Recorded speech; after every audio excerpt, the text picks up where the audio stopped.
tambahi satu kisah lagi, kisah nyata dari salah satu jamaah saya memberikan testimoni. Ada jamaah saya ketika saya ngaji di Simatupang. Ada jamaah saya cerita kepada saya ketika beliau tahu saya memiliki seorang ibu yang mendapatkan 2 anak Down syndrome, 2 anak cerebral palsy. Lalu beliau bercerita temannya, orang Bekasi, tapi saya tidak tahu orang Bekasi mana. Ternyata beliau memiliki 4 anak autis, Ibu. 4 anak autis. Secara medis saya tidak tahu bagaimana penjabarannya. Memiliki 4 anak autis. Sampai-sampai karena saking begitu luar biasanya anak autis yang beliau miliki, semoga Allah kuatkan beliau, sampai beliau tidak bisa memajang barang apapun di dalam rumah, kecuali selalu dimasukkan semuanya ke lemari dan digembok. Karena yang dinamakan tembok, kaca sudah menjadi bulan-bulanan target dari 4 anaknya yang autis. Masya Allah. Kalau masuk ke rumahnya, kata beliau kepada saya, Ustadz kalau masuk ke rumahnya, maka plong Ustadz.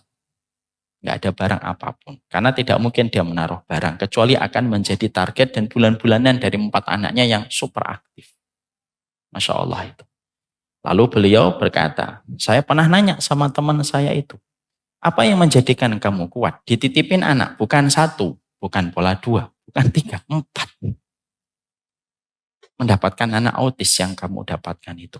Maka jawaban yang diberikan pada saat itu oleh teman saya adalah, saya cuma ingat nanti kehidupan berikutnya. Karena kehidupan berikutnya itu adalah sebuah harapan. Hidup itu kalau tidak ada harapan, tidak ada gunanya kita hidup. Allah itu menumbuhkan harapan supaya kita punya negeri impian. Jadi sebelum Hollywood membangun sebuah film ala negeri dongeng, ala negeri impian, ala negeri harapan, orang beriman tuh enggak usah menunggu film Hollywood. Kita punya impian, kita punya harapan, kita punya keinginan, dan itu pada kehidupan berikutnya. Dan itulah yang menjadikan seseorang akan mampu mengkoreksi apa dalam kehidupannya, apa yang harus dia tuntaskan, amanah apa yang harus dia selesaikan. Karena itu tidak bisa dilakukan kecuali orang yang selalu mampu menghadirkan makna surga pada apa yang dia lakukan pada kewajiban, komitmen, dan konsekuensi hidupnya ketika menjadi hambanya Allah. Sekali lagi ya Ibu, kunci keberhasilan kita dalam kehidupan menghambakan diri kepada Allah salah satunya adalah mampunya kita menghadirkan negeri impian pada hati kita. Dan itulah yang sebenarnya sering kita lupakan dan sering kita lalaikan. Kita melihat tayangan ini, kita melihat artis ini dengan rumahnya semacam ini, kita melihat artis ini dengan outfitnya semacam ini, kita melihat artis ini dengan pestanya semacam ini, bayangan surga kita hilang. Lalu akhirnya tergantikan dengan apa yang kita jumpai. Makanya betul kata Imam Ibnu Qayyim, jangan banyak memandang. Karena banyak memandang itu timbulnya keinginan untuk membandingkan. Kalau sudah mulai timbul keinginan untuk membandingkan, sudah mulai hambar apa yang Allah berikan kepada kita. A'udzubillahi min dzalik. Itulah yang menjadikan kita harus paham. Setelah kita memahami betapa pentingnya surga, dan ibu-ibu sebenarnya juga tidak akan mampu untuk khidmah kepada suaminya kalau tidak mengingat surga. Kecuali suaminya melakukan dosa besar yang tidak pernah mau berkomitmen untuk meninggalkan dosa besar itu, tentunya lain perkara. Sekarang mari kita bahas apa saja yang kita harus perhatikan di dalam perjalanan kita ketika kita menuju kepada surganya Allah. Karena ternyata surga itu bukan hanya dari apa yang kita dulu dengarkan bahwasanya negeri ini akan memberikan apa yang kita mau. Tapi ada beberapa sisi, ada beberapa penjelasan yang perlu kita ketahui. Apa sih yang sebenarnya kita harus ketahui tentang surga itu? Sisi lain tentang surga. Supaya dengan kita mengilmui surga menjadikan kita semakin paham bagaimana arah kita menuju surga, dan kita tidak boleh melupakan komponen-komponen yang terkait pada keinginan kita untuk mendapatkan surga. Sekali lagi sering saya menyampaikan, surga itu identik dengan ilmu sebagaimana ikan identik dengan air. Berarti kalau ada orang pengen dapat surga tetapi tidak mau bersusah payah mengilmui surga, susah dia akan mendapatkan surga. Karena mengilmui surga itu syarat sahnya untuk mendapatkan surga. Sekali lagi saya ingatkan. Surga itu identik dengan ilmu sebagaimana ikan identik dengan airnya. Kalaulah kita pengen kerja di Telkomsel, kita harus mengilmui proses masa kita belajar dari 6 tahun SD, 3 tahun SMP, 3 tahun SMA, plus kuliah 4 tahun, baru bisa mendapatkan apa yang kita inginkan pada profesi yang kita harapkan di Telkomsel, di Indosat, dan kerja profit yang kita inginkan. Kita harus mengilmui itu sebelum kita mendapatkan pekerjaan, apalagi surga.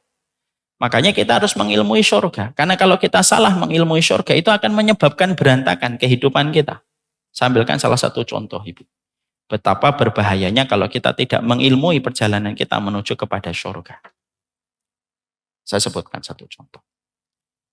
Orang, kalau dia ingin mendapatkan surga, jangan pernah sama sekali memutuskan harapan orang lain untuk mendapatkan rahmat dan surganya Allah dan ampunan Allah. Ini salah satu hal yang harus dilakukan para pemilik, para penempuh jalan surga.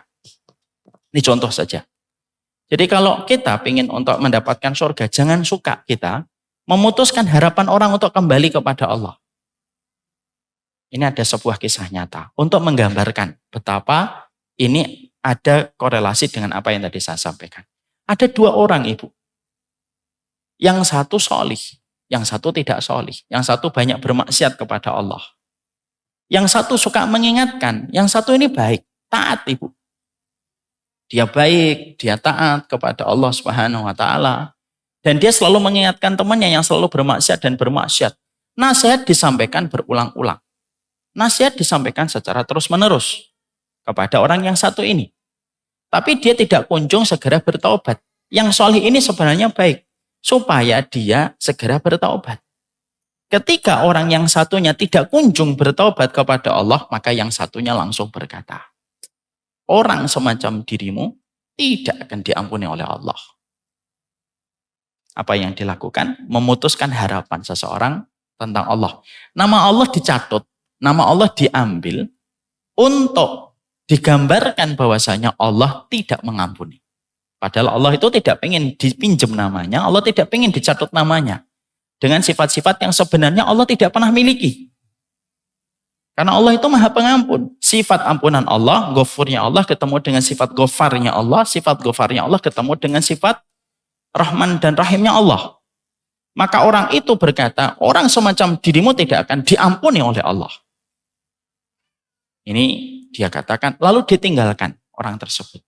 Lalu singkat ceritanya orang yang bermaksiat ini akhirnya bertobat. Lalu di ujung kehidupannya dia bertobat dan dia meninggal dunia. Ketika nanti pada waktu hari kiamat dibangkitkan dua-duanya oleh Allah. Dibangkitkan dua-duanya oleh Allah. Perhatikan apa yang Allah sidang dari keduanya. Man dzalladzi yata'alla alayya bi anni la aghfiru li fulanin. Siapa orang yang berani ngomong bahwasanya saya tidak mengampuni fulan, padahal saya ini adalah Zat yang Maha Pengampun. Maka orang tadi berkata, saya ya Allah. Maka Allah marah, murka. Kamu berani mencatut namaku pada sesuatu yang tidak aku lakukan ketika aku tidak pernah mengatakan aku tidak pernah ngampuni fulan. Faqad ahbattu amalaka. Aku hapuskan amal kebaikan. Masukkanlah dia di dalam neraka. Orang tadi yang bermaksiat ketika bertobat sebelum meninggalnya diterima tobatnya dan dimasukkan oleh Allah ke surga. Yang menarik adalah apa yang kita ambil pelajaran dari hadis ini. Hadis ini hadis sahih. Tapi pelajaran yang kita jumpai dan kita petik pada hadis ini banyak. Salah satunya, Ibu, mengilmui surga itu penting. Dan salah satu di antara rumpun kita mengilmui surga itu apa? Jangan pernah memberikan vonis kepada manusia bahwasanya manusia itu terputus dari rahmatnya Allah. Selama dia hidup masih ada kemungkinan dia bertobat dan selama itu pula ada kemungkinan dia diberikan tobat oleh Allah. Inilah bahayanya kalau kita tidak mengilmui segala sesuatu tentang masalah surga. Maka inilah yang menjadikan kita pada kesempatan hari ini kita sepakat. Surga itu merupakan sebuah harapan. Surga itu merupakan mantra paling mujarab bagi kehidupan orang yang beriman. Dan kita ingin dengan mengingat surga itu memberikan kekuatan. Tetapi kita juga sepakat surga itu harus diilmui. Jangan sampai pengetahuan kita tentang sosial media, pengetahuan kita tentang psikologi, pengetahuan kita tentang teknik mesin lebih baik daripada pengetahuan kita tentang jalan kita ke surga. Dan itu menjadi musibah. Nah inilah yang menjadikan saya pada kesempatan hari ini. انشروا بين الأنام هذا هو